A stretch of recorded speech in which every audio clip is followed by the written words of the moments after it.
However.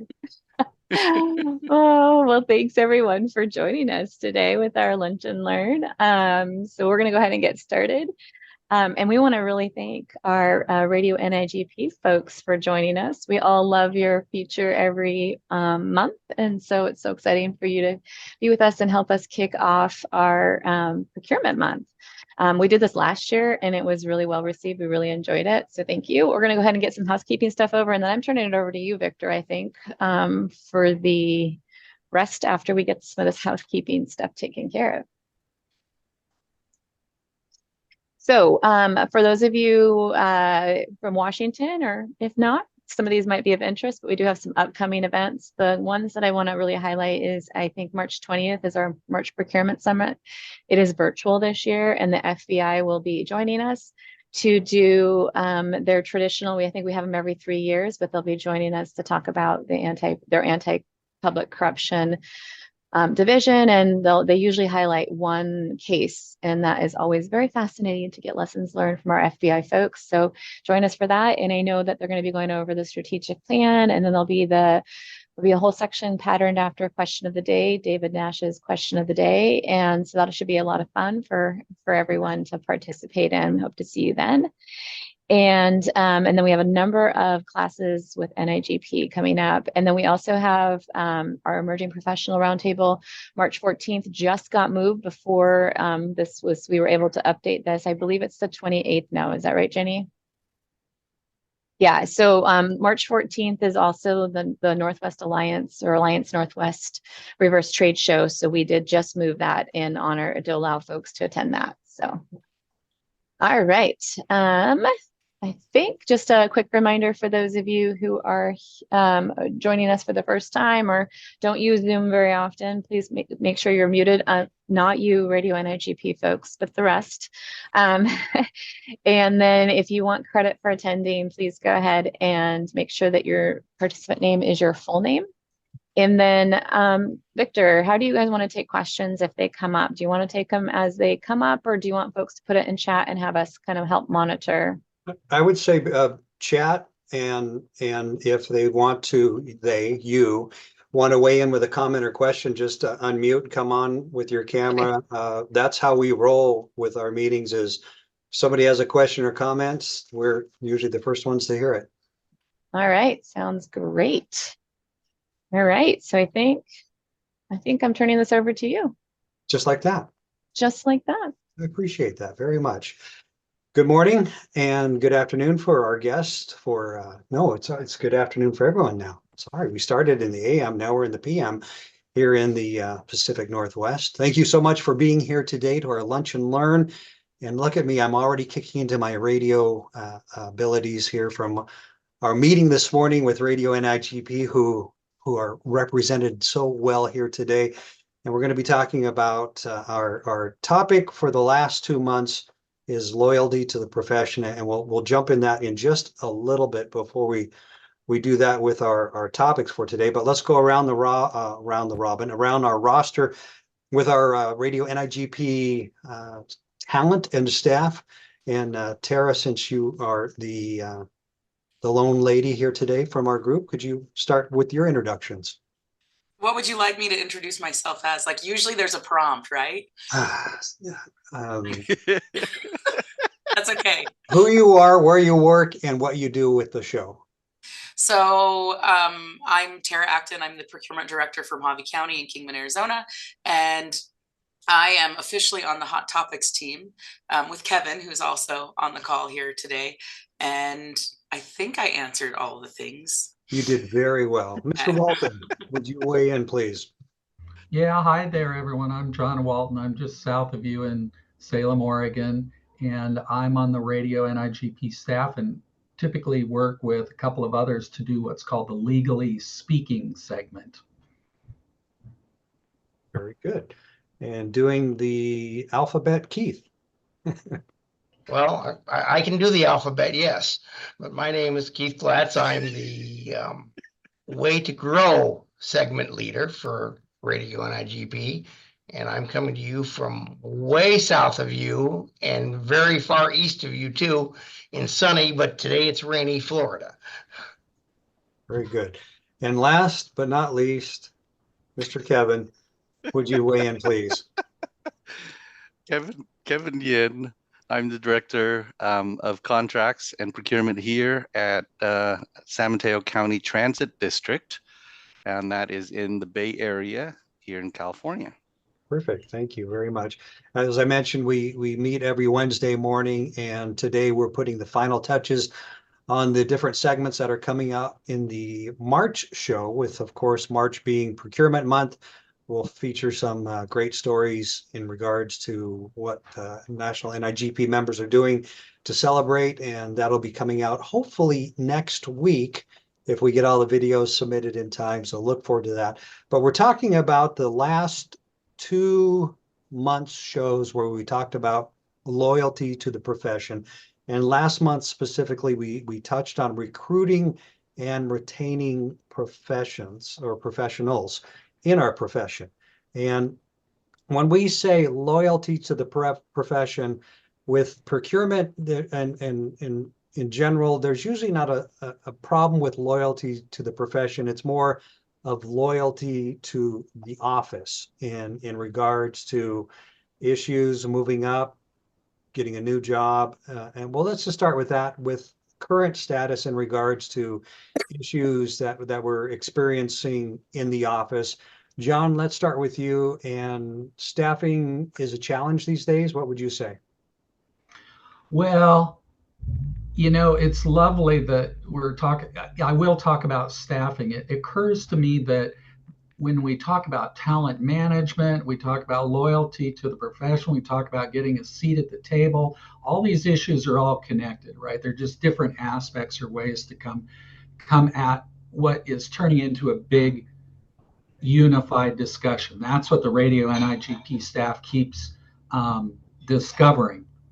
Even today in our staff meeting, which we have every week, we were planning ahead for a new show, and we were kind of settling on a theme of when contracts go bad. And so I'm giving you that as a little bit of a teaser. That'll be probably coming up next month. And we were realizing that the stuff that we were talking about there is related to all this stuff about loyalty to the profession, and all about the staffing levels, and all about risk management, and all about showing your value and getting a strategic function and a seat at the table. So these are all interconnected. All right, now to address your point directly, when it comes to staffing, I want to tell just a little bit about a conversation that I had with the deputy director of the state agency that I've been working with. We were talking about staffing, and we quickly realized that it's the same conversation that he has when he talks to the HR director or the finance director or the IT director.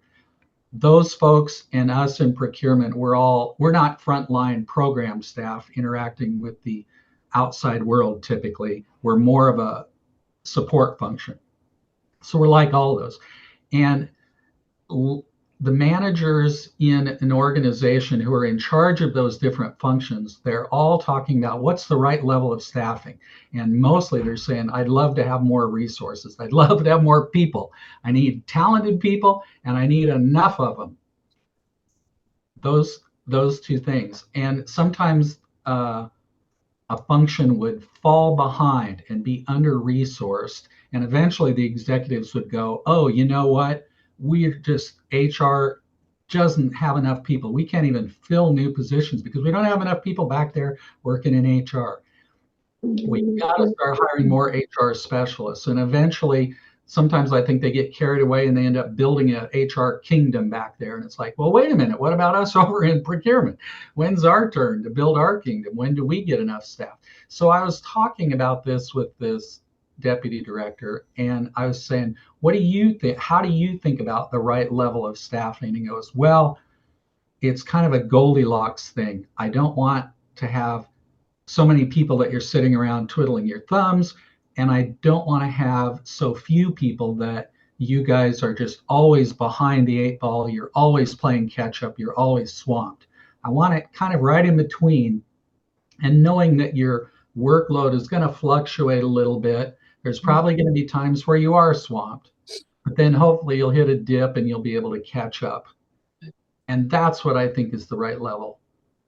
And I said, well, that's really interesting. And I can totally see where you're coming from. Let me just add one thing to your conception of it. And I said, there's not just workload, there's also different functions that we can do. So if you want to focus just on transactions and having me just issue X number of RFPs or X number of purchase orders, I can do that. In fact, I'm going to track all this and I'm going to give you numbers on it. And I can show you, if you give me one more staff, here's how many more POs we can push out the door or RFPs that we can get on the street. But there's other functions that we can do.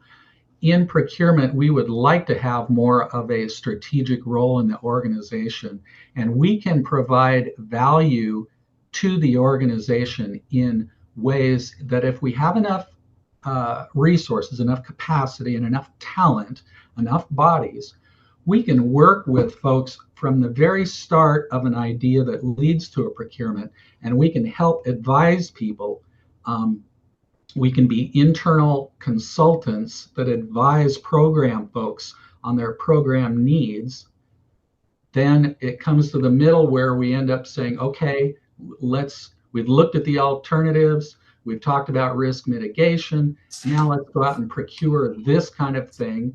And in procurement, we'll handle that procurement, we'll set up the contract for you, and then we'll hand it off. But then, well, I'm going to give another teeny little bit of a preview about what we were talking about this morning and contracts that go bad. I don't think I'm giving away too much by saying that as we've looked at contracts that end up on the front page for bad reasons, when you look at the root causes of those, most of the time it either comes at the front end, the root cause is at the front end or the tail end. Either it's up front where somebody didn't look at alternatives or they didn't plan very well for the risks. They just made some fundamental bad business decision. And that's typically by a high-level manager or administrator or executive or politician. They just got off on the wrong foot and the whole thing was destined to crash and burn because of that. Or it's at the tail end, where it's perhaps poor performance by a contractor, or things started going sideways and the public entity, the government entity, didn't do good contract administration. They didn't catch things and get it back on track. In fact, maybe they even added to the problems. Maybe they messed up the contractor. So the root causes typically are not in the middle where we do the solicitation and put together a contract. It's typically either at the front end or the back end. So I was telling this to this deputy director and saying, because of that, we can be a great internal consultant to the people that are doing the front end planning or the people that are doing the tail end contract administration. To do that, we need to have the right kind of staffing. And then he said, well, okay, but you're going to have to give me something a little bit harder than that. I need some data to help back it up too, because I have to go off and get legislative approval to increase our budget and hire more contracts people.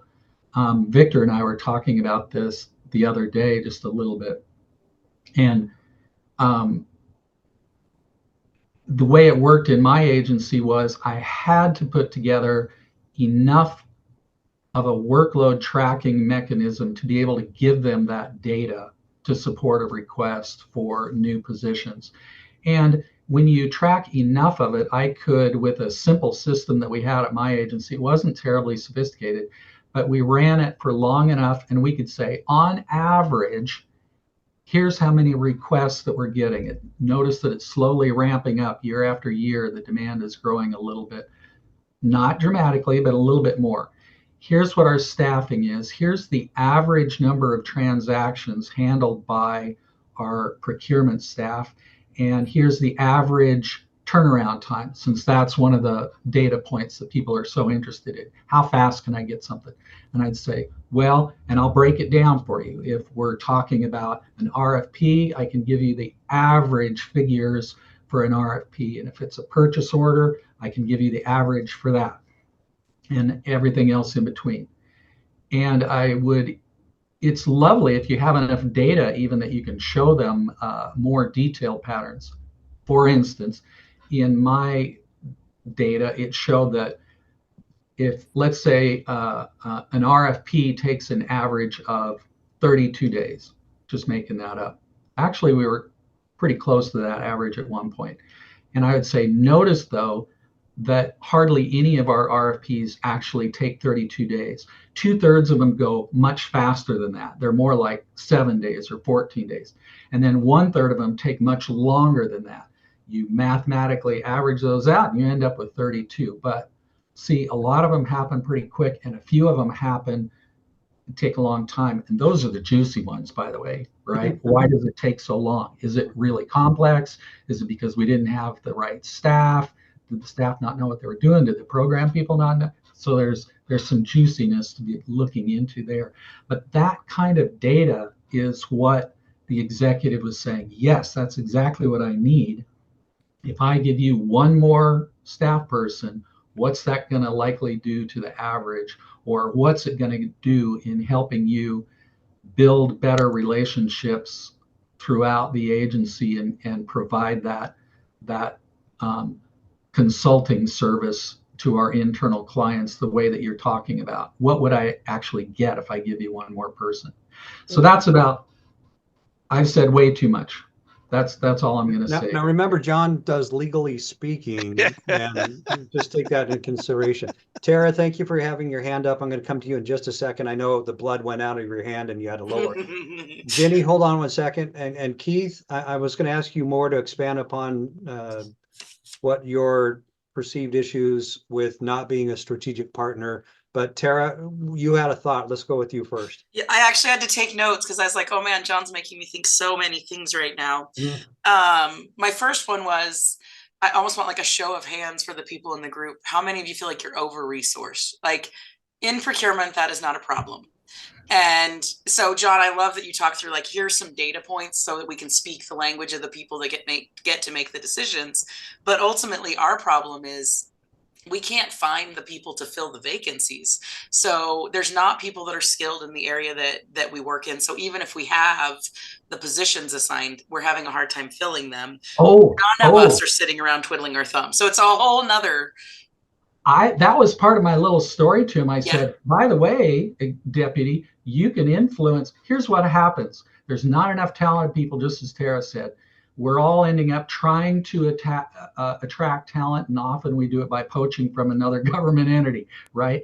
Now, executive, I can tell you about, and there's another entity where people actually wanted to leave. They were looking about coming over to our place because they were getting burned out because they were under-resourced. They were always behind. They were really talented people, but they got burned out. And they're talented people and they're untalented people alike got burned out. And guess what's going to happen to that entity? Man, they're going to have a big gap when everybody walks out the door, and they're going to need to try and hire some new folks. And everyone's going to say, well, what's it like to come over to that county or that transit district? And you're going to go, well, there were a bunch of really good people there, but they all got burned out because they were so totally overloaded. And then people are going to go, I don't want to go work there. I think that's the narrative that we have to be careful of as people who recruit or people who are going to other positions.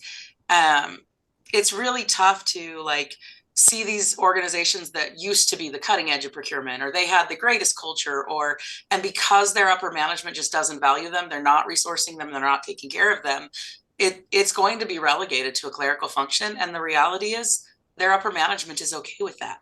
And so sometimes we're fighting this battle that we want to fight because we see the value of being a strategic partner in procurement. But if your upper management doesn't support that, doesn't believe in it, you're fighting a losing cause. And there are so many opportunities out there. So one of my notes was, we're in a buyer's market right now. We're in an applicant's market right now. If you've got the opportunity to go work for great organizations because everybody has vacancies. And as people who need to staff, I know that I've got to make sure that I've got a culture that people want to come work to. I need to make sure sure that my leadership is supportive so that I can recruit people and talk about the benefits and talk about professional development and things to prevent burnout. So there's just so many things. This is a topic I'm really, really passionate about. And then the other piece of it, I felt like so much of what you were talking about, John, to speak the language of that deputy director or your finance manager, their focus is inputs and outputs. And that just does not get us there, because I can remember having a boss. I was absolutely overwhelmed as the senior buyer, and the directors that I worked for, the like dotted line reports, were saying like, Tara's doing great work, but we know she's overwhelmed. My boss, without talking to me about it, did an analysis of my outputs and ultimately said, we don't need another person. Tara's doing just as much work as I did in that role. And it was like, but what you're not seeing is that I'm doing all of the work capable of one person, and the department is still not happy. Because if all I'm measuring is inputs and outputs, we're only capable of so much, yet we're killing ourselves to try to do more. And so you have to be really careful to not just focus on, here's the number of requests that are coming in and here's the number of successful solicitations I'm doing, so successful contracts I've issued. I'm doing what's humanly possible. It needs to be, what can I do with more? And again, to tease what's coming in April, contract administration is one of those things that, like, so many of us get to the point of the contract's been executed and we punt it to the end using department and say, now manage it. And to John's point, that's where a lot of problems happen.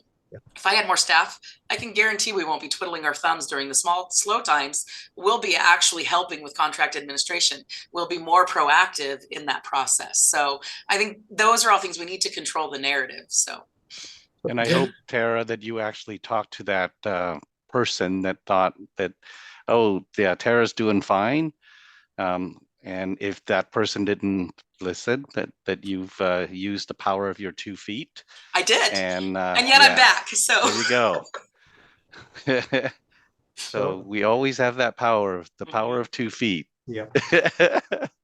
So Keith and Kevin, let me come to you next. Jenny, you've got your hand raised. The nice thing with our meetings is you throw out a topic, you don't have to prompt anybody to add their 2 cents or 10 cents. But Jenny, go ahead and weigh in with your comments, please.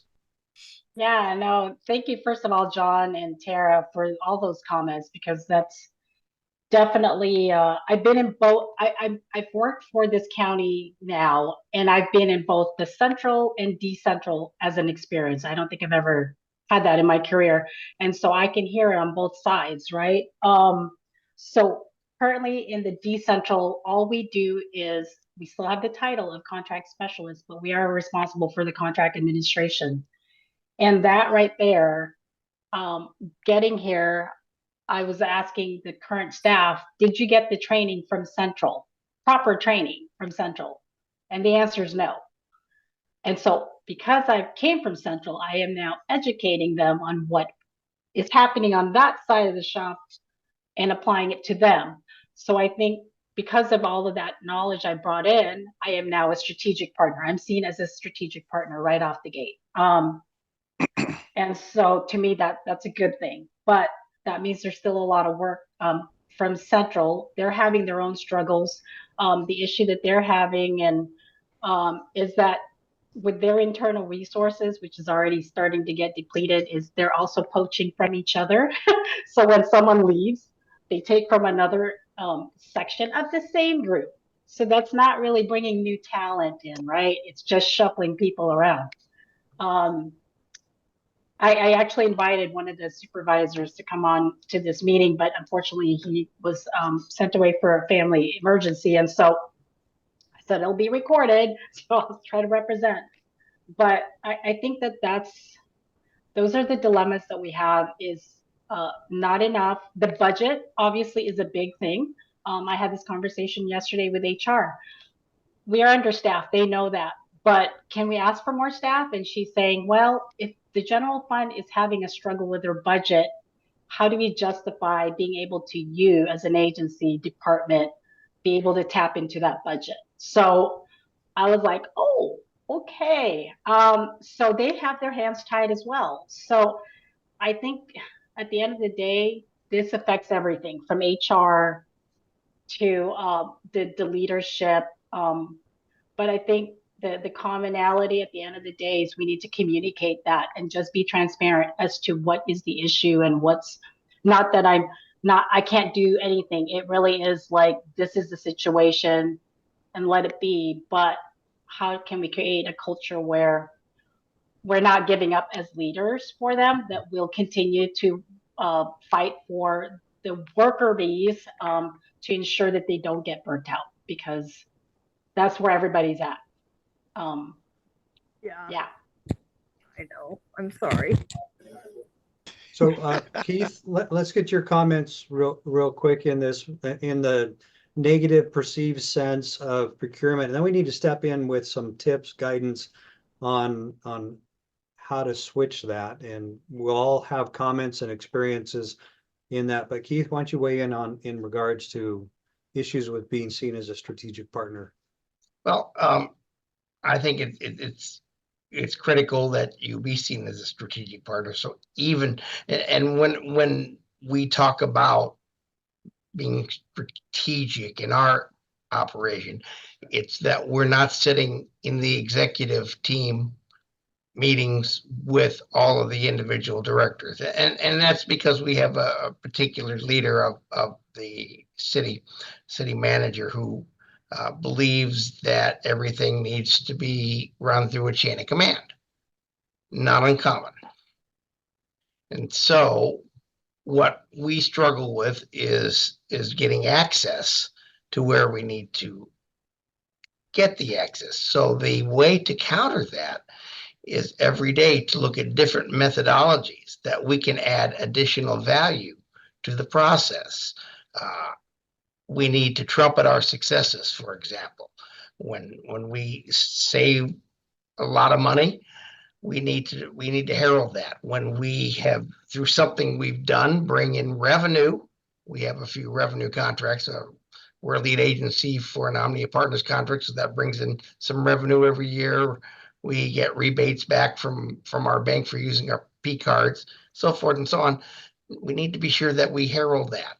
And that, I have found, has provided us with some greater viability in being able to have greater access for strategic discussions with management. And what we still struggle with is that they don't necessarily come to us first. And that's where our challenge is right now, is getting them to come to us before they walk in to some trouble. I know we were talking this morning in our radio NIGP meeting about Tara, I think, had a situation where they don't come to her, and then things tend to get messed up. I've just used that term, just blurt it right out. But we're able to respond by stepping out a little further. It's sort of like if one of your five senses, if one of your five senses is impaired, the other senses make up for it and they compensate for it. And so that's what we find we need to do, and it's what we do. And it's given us a good reputation amongst our peers and within the city as well. So the good news is all of our director staff appreciates and respects us. So now when we call, we're able to get what we need a little bit faster.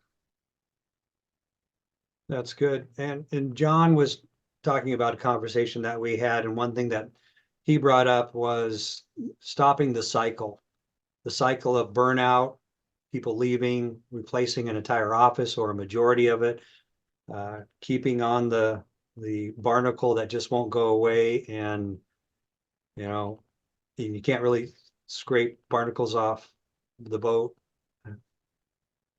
Talking,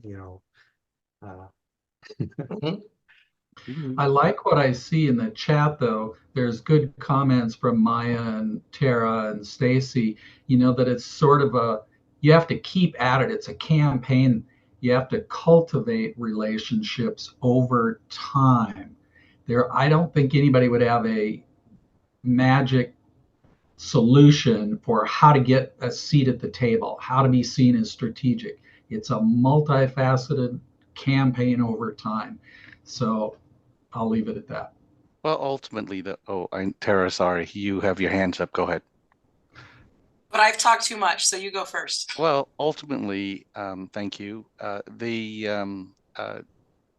In order for us to actually feel like we should include somebody else, right? Even for us, um, we need to see that that person is going to bring value to the conversation. And we have to show the value that we add to their process. Otherwise, we're just a hurdle. We're a stumbling block, a wall that they have to knock through. And that's not what we want to be. And so, and I've been preaching this probably the last 15 years, and that is to my staff is how do we create that want to environment for our customers, right? And so not just for our staff, but how do we create it for our customers? The want to environment for customers, they have to feel like you add something to their process. Because if you don't add anything, why bother? Because that's just a waste of time. And when it is a waste of time, why do it? Right? Because again, that's a waste of your time for something that's non-value add. Let the customer take care of that stuff. Why are we being so prescriptive with certain things, whatever that might be, when the customer is closest to whatever situation, they can help make that decision on their own, as long as it's within the parameters of the process. Let them do what they need to do to get the work done. And so the biggest thing that I'm having to mention over and over, and that is single source. I know we don't like single source or sole sources, but it is one of our tools that we have. And when we need to utilize it, walk with your customer through that process and challenge them with the question so that you can help them draft that single source or sole source justification. And that's the biggest word that I think we have been talking about all the last half an hour, and that is justification, right? So either we want more staff or we want a single source. We have to put that justification together that makes sense. We require it from our customers. Are you doing the Queen hand right? No, I have to do that to activate that thing. So justification for, when we are requiring our customers to provide a justification for whatever it is that they want to do, the same thing if we want more staffing is just to show why that's the case, right? And they need numbers and not anecdote. We feel like that we're so busy. Well, the feel doesn't matter, right? Do the numbers show are you spending more money? Is the budget growing? Are the project management people growing in terms of those numbers? So project numbers, you got budgets, you got PMs, they're growing in numbers, but yet procurement hasn't. And that was one of the latest things that I put in, trying to increase my staff by 33%, just because things have grown so much with all the extra money coming in from COVID that our staffing level is just not there to support it. So that's where justification is the biggest thing that we need to think about. But behind that is create that want-to environment if you are looking to get a seat at the table. So. And Kevin, the reason I raised my hand was that sole source that you're talking about is exactly what we need to do. And the thing with the sole source is it's not persuasive. It's fact-based. That's right. This is the only entity that does this. This is proprietary. And that's where the executives, the elected officials will take that and go, oh, you save this much money, or you're using this much more time to process an RFP or a bid. And this, all that data you have to collect. So moving forward, let's switch over to the how to. And even from Stacy's level of the procurement month open house to obtaining those reports and metrics, what has worked for you? And Kevin, start with you, since you had mentioned 33% increase. What were some things that you did? And then you better hand it over to Tara, or else she'll hunt you down. So, so one of the things that I looked at was the budget. So the budget for a particular, just one particular area of work has grown from about $350,000 3 years ago to now about $2 billion this year. And so that's the number of projects, a number of or the value of those projects within the past 3 years. The second piece of info that I added was that the staffing level for project management engineering went from about 50 to 105. So they doubled, right, to support the additional projects. And then so based on those two numbers, and I said, we still have 3 people supporting this area of work. And so, you know, back in 3 years ago to now, and that's why we want an increase of doubling the number to support the additional work. And so that's just in one area. So you just have to show them the data behind behind your request. Tara? I will piggyback off of what you said. There was a couple things that I was thinking as you were talking. And one of them is I'm a small team. So when I came back to the county, I had a total of 6 employees in the procurement department. We've since grown to 7 total or 10 total positions, but we've taken on new things. But one of the things I did is I added a procurement officer. So for the last 15 years, we've had 3 procurement officers and a procurement director doing the contracting side of things. And my justification, I'm looking over at my monitor because I pulled up my justification for the position. I shared essentially what you did, that since the last time that we added a staff member to procurement, our total spend has gone up, 200 and something percent. That procurement as a whole has become more of a strategic and nuanced function. Back in 2005, when you agreed to add somebody to our staff, we were still in a lot of ways primarily issuing purchase orders and authorizing things, and we were so focused on compliance. Now we're working on being strategic. There's alternative project delivery methods. There's all this grant funding. And so the work is not, quote unquote, as simple as it was 15 years ago. And then the other thing that I actually focused on was our turnover rate. And it was basically, there's not a tangible thing here to say, but when people are that burnt out, they walk away. And I had done the math. We had over 100% turnover over a 4-year period. The entire staff had left and they had to hire new people. And in some positions, we've been through 3 different people before I came back to be the county's procurement director. So sometimes those are the kinds of things that they need to see. Like, I can't tell you what's broken, and you guys don't see it as broken because in your mind, you're still getting your widgets, you're still getting your services, and you're just like, I went to the black hole of procurement. It took longer than we'd like, but I guess that's just what to expect from procurement. When I can say, no, part of the problem is we've had massive turnover. And the other part of the problem, and I've been very successful in sharing this with our county manager, if you're short on engineers, there's a pool of people that go to school to become engineers. They understand the basics of engineering. If you're short on police officers, there are people that go to school and learn criminal law. They may not know the basics of how you do law enforcement in your area, but they understand the tenets of that field. They've got a degree in the tenets of that field. We don't have people that are graduating with procurement basics that I'm just saying, let me teach you my method. I bring people in that used to be real estate agents. I bring people in that used to work in the medical field, maybe used to be law enforcement officers. And so for every employee that I bring in, I have to say, okay, you used to work in medical bookkeeping. Where are some of the things that there's some overlap between what we do in procurement and what you were doing then? And where do I need to fill the gap? Nobody's coming to me with a degree in engineering or a certification that says, I've got this and we know the basics. And so that's one of those other unique things that we have.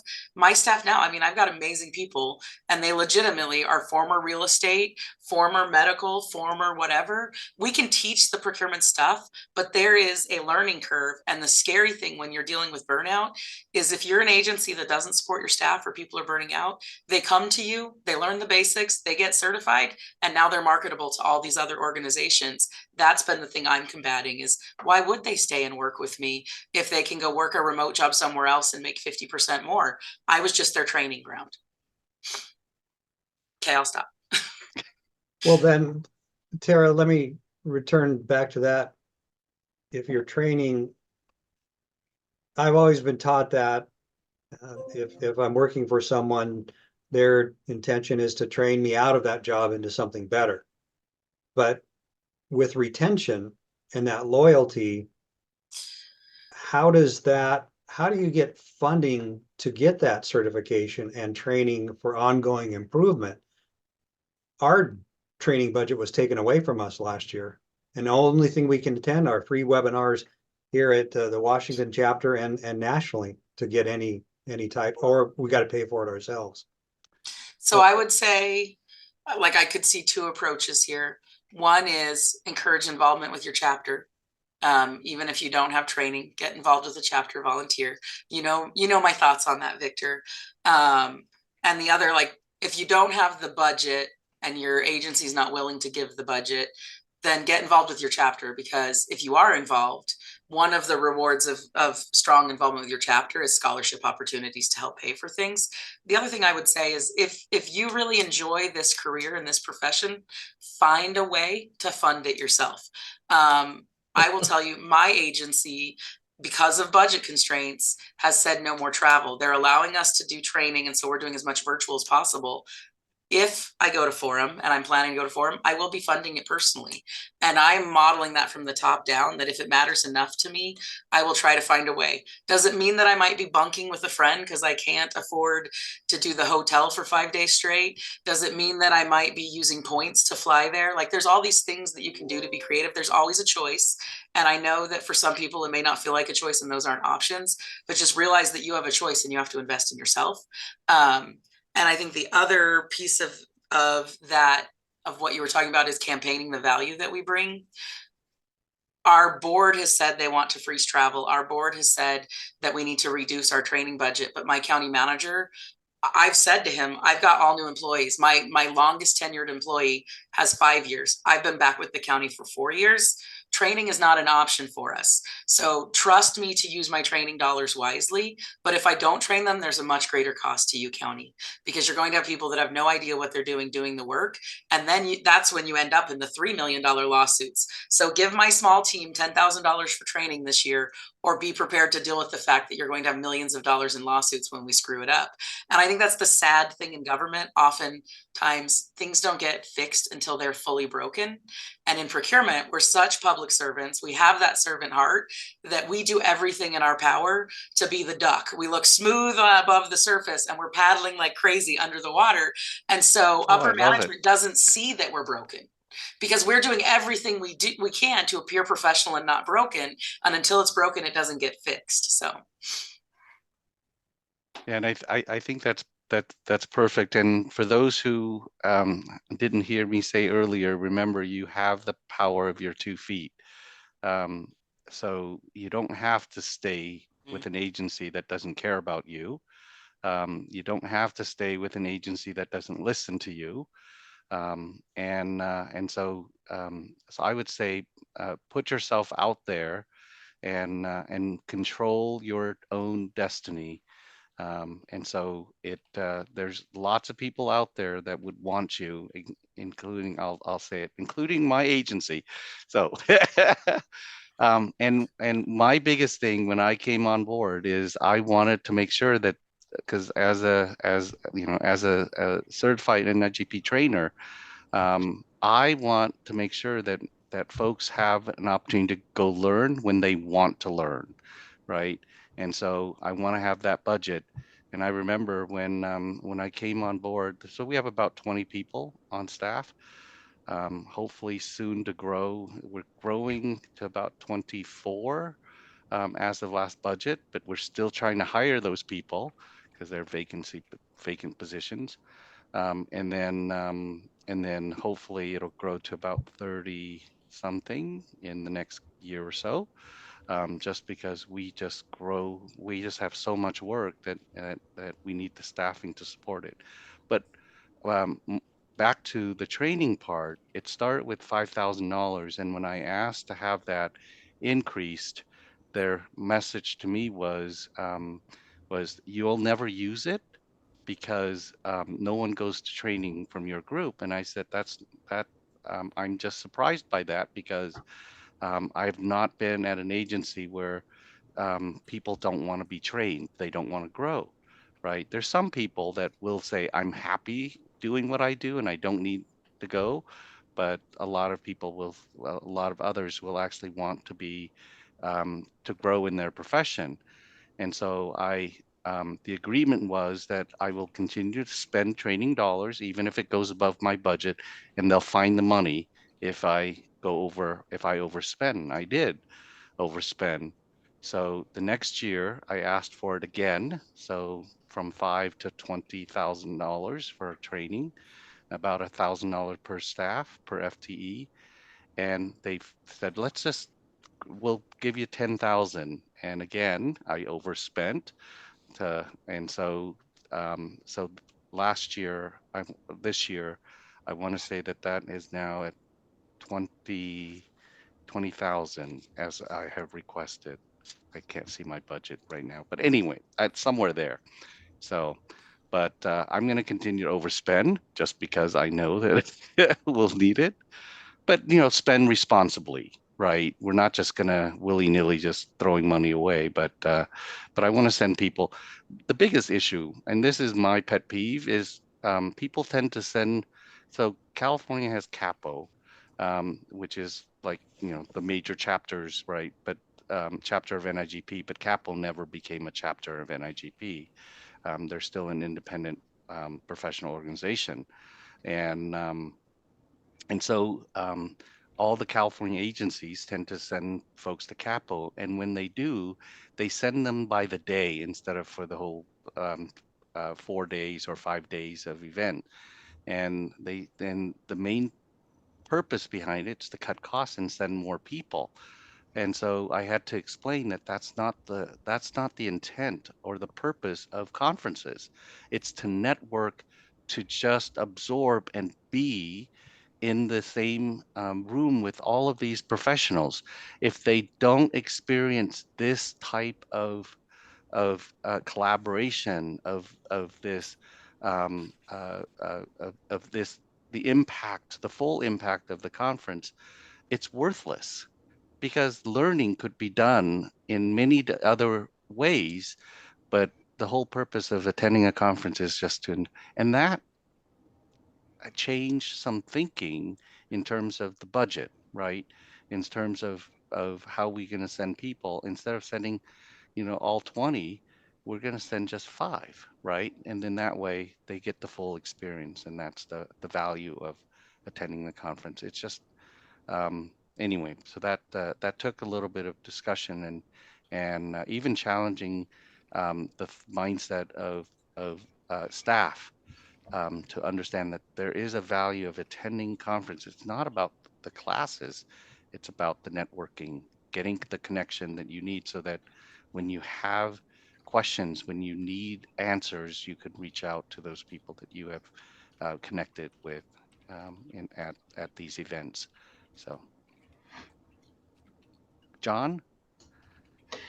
2 quick points. One on what Kevin was just talking about value of training. There is an alternative to training, and that's if you have people staying in the same place for a long time, long enough that they can make all the mistakes that are there to be made and learn from those mistakes. Give them enough time and enough learning, and they're going to be fabulous folks. They're going to really be able to perform. None of us have that time, and we don't want to suffer the consequences of learning by doing and having all those mistakes. Training can speed that all up. You can learn from other people's mistakes. You can learn how to avoid mistakes. you can quickly start generating value instead of slowly discovering it over time. So you can skip training. It's just that it's a very inefficient way to build expertise. Training will speed you along. Second point, I think Kevin was actually said some stuff about no one's going to manage your career for you. You are in charge of that. By the way, I think that was sort of a consensus judgment amongst all of us, for whatever this is worth, a consensus judgment for those of us at Radio NIGP. We were all like, yeah, really, we should be not from necessarily from a self-centered aspect, but we should be our own good career managers because it's the right thing to do morally for the profession.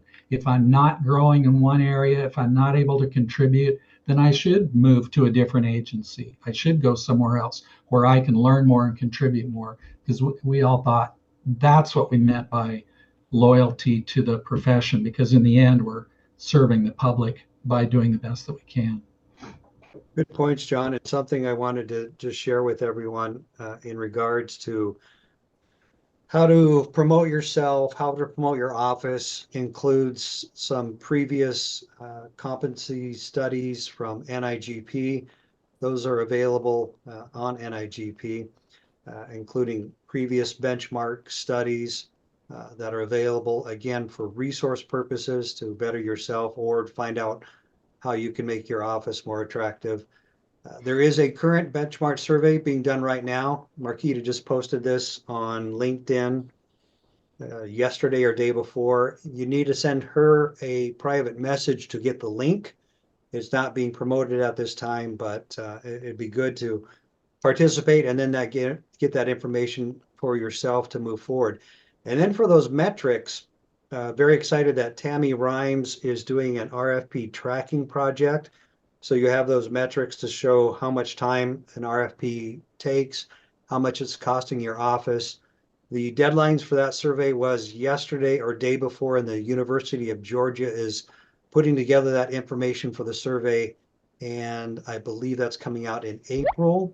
We should have that information more available, and we'll promote that as we come along. We have just a couple minutes left before we end the show for today. Does Radio NIGP have any parting comments, tips, guidance before we turn it back to Maya and say goodbye? Maybe not say goodbye, but see you later. There you go. Thank you. I think the only thing I'd really want to highlight, and you kind of did it, was just realize that you're in control of your own destiny. I know multiple times, Kevin, you've said like the power of your 2 feet. Sometimes you feel like you're in an impossible situation. Change only happens when maintaining the status quo becomes more uncomfortable than the thought of the change itself. And so when it comes to retaining people, when it comes to challenging your leadership to say we need more funding, whatever it may be, you do have a choice. You may not like the outcome of any of those choices, but there's still a choice. And sometimes it's just worth taking the risk. And when it comes to your own professional development, you absolutely are in control of your own destiny. Find ways to support yourself, find ways to advocate for yourself. And if you're a supervisor, find ways to advocate for the people that you supervise. Well put, Tara. And just a quick note, FYI to this group as well. Ginny is an alumnus, right, of Radio NIGP. So it's great to see Ginny again.